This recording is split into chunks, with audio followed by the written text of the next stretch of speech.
I see a bodybuilder and they're like, okay, they come in soft show after show after show. And then all of a sudden they put it all together and they miraculously win first place. Yeah. And now they're qualified for the Olympia or whatever it is. What I find out way later is that it was you. Yeah. So how does that feel to you as a coach? Because I mean, it seems like you don't get a lot of credit sometimes after you fix a lot of people up. Yeah, and is there a reason for that? Is it because they have other coaches? I think it's because I stay more quiet.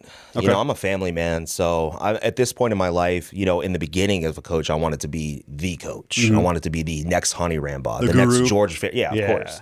And that used to drive my wife crazy because that's what I was chasing. Till I had my born again experience with Christ, and everything changed. My visions changed in life, my goals, my aspirations, where I just wanted to focus on being not only a husband but a father, but also at the same time bringing people to the kingdom of Christ, teaching people how. First of all, salvation comes, how you can transfer from death to life, number one, but also how you become a better brother, son, friend, husband, father in every aspect of your life. So that's more my goal, instead of just saying, hey, I'm going to put you on stage, transform your body, and then we're going to post about it. And I'm the man, right? So I'd rather so like, for example, I trained Hassan Mustafa, who just won 2 shows. Nobody knew for 6 months. I didn't want the credit until he actually forced it. Listen, we gotta announce it, which I was hesitant because I'm not about that anymore. So it's funny. I'm friends with Nick Trigilli, who everybody in the bodybuilding industry knows. He already knew. Yeah, Nick already knew. Yeah. He grilled me every day about it too. Oh yeah. He knew, and he's like, I don't know, maybe he's not, because he's not. Nobody's saying it. Nobody's talking about it. And you know, when it finally came out, he's like, I knew he was doing it. Which is funny because, man, me and Nick go back so far. We did Teen Nationals in 2006 together. He's a good dude. I was 17. He was 18 years old. I remember like it was yesterday. He's a good guy. He's stirring the pot in the bodybuilding industry. Yeah, but he's spreading news, man. And that's the thing, is he knows the inside scoops. Yeah. I always tell my wife, I don't know how this guy gets all this information, but he's doing something that to me is very entertaining. Whether you agree with it or not, he's making waves, man, and God bless him for that, man. He's doing very well on his YouTube channel. He's doing very well, and he seems very happy, which I'm happy for him. What you just did with Hassan Mustafa, he's now going to the Olympia. He's probably going to be a pretty high placer.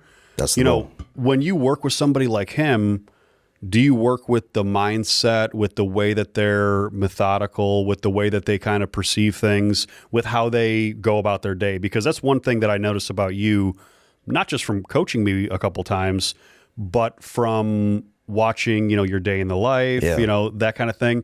You are extremely disciplined, and you are extremely intentional with what you do every single minute of the day. Yeah.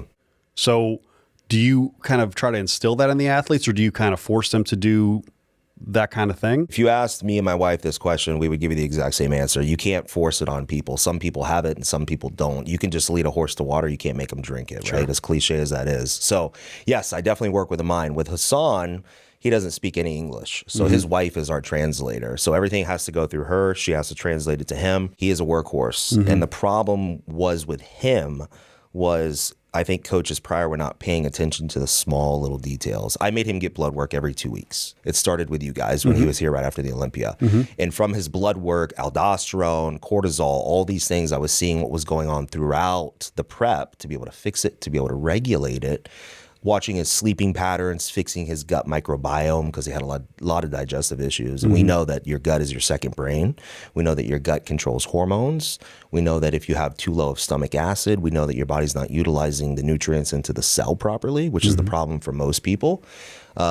Which, he was taking PPIs, proton pump inhibitors, your omeprazole, your Prilosec, and things like that, which just depletes it even more. Changing his mind and showing him the right way to do things allowed his body to start clicking. And then he's like, wow, I've never seen things happen like this before. And I'm like, well, that's because we're not just approaching it by, eat 200 grams of chicken, do an hour of cardio, and take this and let's see what happens. We started from the inside internally and then mentally, and then everything showed on the outside. So that approach seems extremely unique because it's not what a lot of coaches are doing. Yeah. A lot of coaches in the bodybuilding industry, specifically, layering a lot of drugs in, making them eat a lot of food, making them do a ton of cardio, and kind of masking the real issues. Where you're approaching it from a more scientific standpoint. And just for my reference, you don't have a degree in biology or Zero. I barely passed high school. Really? Yep. Okay. So this is all self-taught. Absolutely. And that's researching for 20 years. And that's what I think really makes a difference. I tell people all the time, and they don't believe me. There are bodybuilders out there. You're a bodybuilder. You were a bodybuilder for most of your life. I'll always be a bodybuilder. That's Mentally, what I'm saying. yeah. So you're a bodybuilder. You learned everything through bodybuilding. There are bodybuilders that know more about health, the way the body works, hormones, than most doctors. Me and my wife just had this conversation last night when we were eating sushi. Yeah. We train a lot of doctors. And the sad thing is when we start talking about nutrition, they don't know anything. Yeah. Because they're barely taught it. Big Pharma will teach you how to, like you said, mask it. Now, what you do is totally something different because we know hormone optimization has to be the center of everything. Sure. You can never out-diet bad hormones. Sure. You can never out-cardio bad hormones. And again, that's why blood work in labs extensively is so important.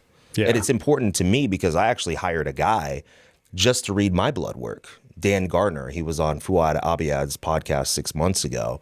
And I knew something was wrong on my blood work. And unbeknownst to any doctor that read it, because everything's in range, when he read it, he said, you have a gut infection. So Interesting. That's what we're attacking right now. So even coaches have coaches, right? Yeah. And not only did I hire him to help me fix whatever was going on inside of me, also to learn more. You can have no ego in this game. You can learn something from everybody.